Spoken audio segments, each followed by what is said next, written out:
بسم الله الرحمن الرحيم waxaan kacsi u dirayaa dhammaan dadka reer Puntland xukuumad baarlamaan iyo shacab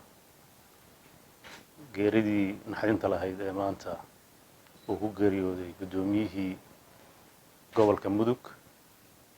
staafkiisii iyo walaalkiis iyo dad kale oo rayid ah geerin xanuun badan bay ahayd geeri waan wada sugaynaa laakiin tan waxay ahayd geeri aad u xanuun badan oo lala beegsaday madaxda reer Puntland ee u halgamaysay u shaqeynaysay bulshadooda sida u heli lahayd nabad iyo deganaansho waxaan marka ugu horeysa tacsidaas si gaar ah ugu dirayaa eheladii iyo qaraabadii uu ka geeriyooday gudoomiyaha walaalkiis iyo qaraabadiisa kale ee halkaas ku sugnayd waxaan si gaar ah tacsi ugu dirayaa xildhibaan Sanyare oo runtii saaxiibkay ah walaalkiisna ah aad waxaan uga xumahay falkaas maanta dhacay muddo 2 bilood ka yar waa falkii labaad oo lala beegsaday gudoomiyihii labaad ee gobolka Mudug horena loola beegsaday gudoomiyihii gobolka Nugaal waxaan jeclahay 2 fariimood inaan halka diro fariinta hore waxaan u dirayaa argagixisada iyo inta la nacay Puntland horumarka waxaan u xaqiijinayaa dadka reer Puntland xukuumad iyo shacabba inay marna aysan filalka fuuxisnimada ee dhacaya aysan wax u dhimaynin hadafkooda ah inay ummadooda shaqeeyaan waxaan u sheegayaa inaan dadka waxa ka dambeeyay ay mutaysan doonaan ciqaab meel kasta ay joogaan aan wada batagi doono waxaan haynaa raadad badan waxa la hayaa dad fara badan oo dilkii hore ee Nugaal ka dhacay qayb ka ahaa waxa hadda lagu daba jiraa falalka halka ka dhacay ama Boosaaso ama Gaalkacyo waxaad mar dhow arki doontaan maxkamadayntooda iyo iyagoo meel fagaara lagu dili doono hadii Ilaahay waan u aareynaa mas'uuliyiinta reer Puntland ee ummadooda u shaqeynaysay ee lala beegsaday dilka waxaan halka fariin uga dirayaa shacabka Puntland runtii Puntland waxa ku socda weerar hadafyo kala duwan leh dawladnimadooda diidan deganaanshahooda diidan horumarkooda diidan wajiyo kala duwan leh waxaan ugu baaqayaa shacabka reer Puntland inay garab istaagaan dawladooda waxay dawladoodu diyaar u tahay cid kasta waji kasta ay leedahay oo mustaqbalkooda danahooda diidan inay gacan ay ku qabato waxaan ballan qaadaynaa anoo ku hadlaya magaca dawladda inaan falalkaas iyo kuwa la midka ah aan uga hortagi doono si aan hagarasho lahayn waxaad ogtihiin muddadii u dambeysay Puntland waxay waday qorshe amni oo ka duwan kuwii hore waxay daba joogtay unugyada ku dhuumaalaysanaya magaalooyinka waaweyn oo rabay inay ummadda cabsi geliyaan baadaan horumarkoodana ay halis geliyaan waxaad ogtihiin falal aad u fara badan in Boosaaso lagu qabtay waxaad ogtihiin kuwo in lagu dilay waxaa socday Gaalkacyo oo xaqiiqo ah cid walba ay qaraysaa muddadii u dambeysay ciidamada ee Puntland oo kala har lahayn iyo maamulkooda oo gudoomiyaha ay hadda la dilay oo hogaaminayay in ay horumar weyn ka sameeyeen dhinaca amniga inay xasiloonadii soo celiyeen in muddooyinkii hadda u dambeeyay intii howlgalladaas dhacay fal cid lagu dilo oo yaraaday markii la arkay in hawshu si wanaag u socoto istaraatiijiyada ah madaxa laga dilaa oo inay gudoomiyaasha dilaan ah waa la garanay waxay ogaan doonaan iyagana waajibkooda wayna heli doonaan mar dhow waxaan rabaa inaan shacabka Puntland halka fariin uga diro waxaan ka xumahay Soomaaliya waxay ku jirtaa soo kabasho waxay ka soo kabanaysaa muddo dheer oo maamul la'aan iyo kala dambeyn la'aan iyo hay-adihii amniga oo ay ka xoog bateen dad qasbadayaal ah oo sharwadayaal ah oo shabaab iyo shayaadiin kale ah waxaan aad uga xumahay dawladaha marar badan yiraahdo waxaan taageernaa Soomaaliya sidii nabad iyo xasilooni u heli lahayd waxaan ka xunnahay in aanan taageero ku saabsan dhinaca amniga aanan ka helin ama tababar ciidan ama qalabayn ama isgarab istaag waxaan aad ula yaabanahay goorta ay dhihi doonaan waxbaa tareena ama markii ay meelaha hadda amni darrada oo kale ay noqoto ayay doonayaan waxaan maalin walba maqalnaa wadamada Soomaaliya ee dhaha saaxiib baa la nahay iyo hay-adaha Soomaaliya ku howlan inay yiraahdaan malaayiin boqolaal malaayiin baa waxa ku baxda amniga oo ay inta badan ay ku bixiyaan deegaanada koonfurta oo amni darraduna ay ka sii siyaadayso waxaa shaki naga galay inay u muuqato waxaan tareynaa goortan la burburiyo oo ammaankiina la baabi'iyo oo noloshiina wax loo dhimo waxaan halka uga baaqayaa bulshada reer Puntland inay cid wax ka sugo dawlad ahaan waan isku tashanay ahmiyaddeena koowaad waxaan gelinay ciidamada waxaan kor u qaadnay tababaradooda waxaan kor u qaadaynaa mushaharooyinkooda waxaan diyaar u nahay waxa Puntland ay haysato inaan u wajahno sidii dadkan xasilooni iyo nabad weyn waxaan ka codsanayaa dadka reer Puntland inay dawladooda gacan siiyaan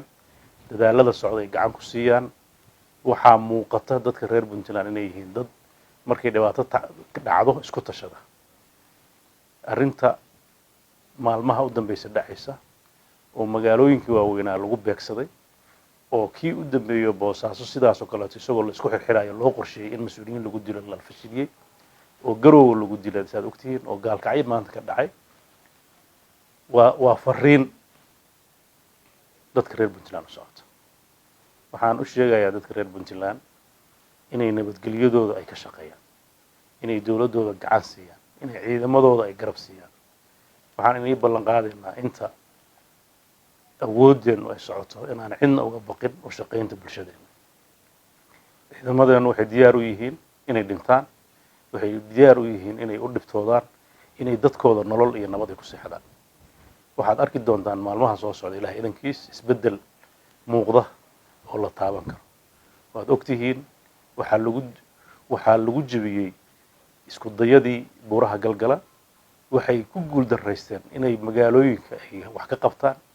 waxay yeesheen wajiyo kala duwan oo mararka qaarkood dhalinyaro la marin habaabinayo fal dambiyada sameeyay la dhahay iyadoo oo la kicinayo xamaasado aan markaa muuqan waxaan aad uga xumahay falalkii ka dhacay magaalada Garowe habeen dhaweyd oo saldhig lagu weeraray kuwa ka dhacay Carmo dhalinyaradaas waxaan hagnaa xog ay dad ka shaqeynayaan siyaasado dana kale si ay sumcadda iyo sharafta Puntland ay u dilaan waxaad ogaataan in wax walba oo jira la og yahay waxaan rajaynayaa dhalinyarada reer Puntland inay dareemaan dagaalka ku socda inuusan ahayn waxa loo akhrinayo sida loo marin habaabin jiray kuwa al-shabaabka ee loogu sheekay inay janno gelayaan ayaa mararka qaarkoodna dhalinyaro qabaa'il ah lagu kicinayaa falal ay dawladdu ay rabto inay wax ku saxdo waxaan aad ugu rajo weynahay in arrimahaas laga waantoobo waxaan ugu baaqayaa isimada cuqaasha ganacsatada culummada waxgaradka kale aqoon-yahanka siyaasiyiinta in ay u soo jeestaan ilaalinta Puntland nabadeeda iyo deganaanshaheeda cid kasta oo shuruucda iyo qawaaniinta Puntland u degan rabta inay jabiso abuurto khalkhal siyaasadeed abuurto mid amni abuurto mid dhaqan xumo ah ogaada dadka reer Puntland iyo maamulkooda ma aqbali doonaan waxaan runtii fariimahaygan ay ku socdaan bulshada reer Puntland inay wacigooda kor u qaadaan waxaan aad runtii uga xunnahay falalka dhacay oo la rabo sumcadda in lagu dilo intii dhimatay Allah u naxariisto laakiin Puntland dhiman mayso dadku waa dhimanayaa intii ilaahay uu malagooda galaa dhimanayso Puntland waxaan rajaynayaa inaysan dhiman hore u soconayso mana ay dib noqon doonto haddii ilaahay waxaan insha Allah fariinteeda maanta ku soo koobayaa maadaama ay tacsi tahay iyo baaq nabadgelyo arrimo badan oo ishuwan oo siyaasadeed oo lagu wiiqaayo dawladnimada iyo horumarka ay Puntland gaartay maalmaha soo socda ayaan ka hadli doonaa haddii ilaahay dalkan marxalad cusub uu galay oo la rabo in la baabi'iyo nidaamkii federalismka iyo dawlad dhiska la rabo in la wiiqo kala dambeynta la rabo in la yiraahdo qof walba sharciga gacanta aad ku qaato degmo walba iyo magaalo walba wax loo akhriyo waxa laga helayo waa wax shaydaan falkiyay wax wanaag oo ku jira ma ii muuqato hadaf siyaasadeed oo laga dhaxli karo ima muuqdaan dawladnimadu iyo siyaasaddu waa inay bulshada u shaqeysid ma aha in aad caado qaata noqotid oo dana yaroon macno lahayn aa waqtiga ku dhumaysid dowladnimadu waxa weeye inaad dadkaaga sharaftiisa ka shaqaysid horumarkiisa ka shaqaysid waa shaqo lagu igmaday oo dadkaaga aa khaadim u tahay fahamka khaldan ee dowladnimada ee baayadan dambe soo badanaya waxay u baahan tahay dadka reer Puntland oo lagu yaqaanay dowladnimo iyo kala dambeyn in ay dib u fiiriyaan waxaan ugu baaqayaa dhalinyarada oo ah cudud ugu ballaaran ee bulshadan ay leedahay in ay wacyigooda kor u qaadaan in horumarkooda dadka diidan ay meel uga soo wada jeestaan inay wacyiga jira oo dadka abuuraya fidnada iyo qalaanqalka iyo amni darrada oo dhinac walba ay ka hor yimaadaan waxaan ugu baaqayaa siday ugu gurmadeen markay fatahaaduhu dhacaan markay abaaruhu dhacaan inay ugu gurmadaan amniga inay gacan ku siiyaan inay ciidamada garab istaagaan sida lagu yaqaanay haweenka reer Puntland dhalinyarada iyo odayaasha reer Puntland ciidamadu waxay diyaar u yihiin har iyo habeen u taagan yihiin inay u dhintaan iyo kuwa diidan kala dambeynta iyo dowladnimada waxaan rajaynayaa dowladda Puntland warkeedu inuu aad u cad yahay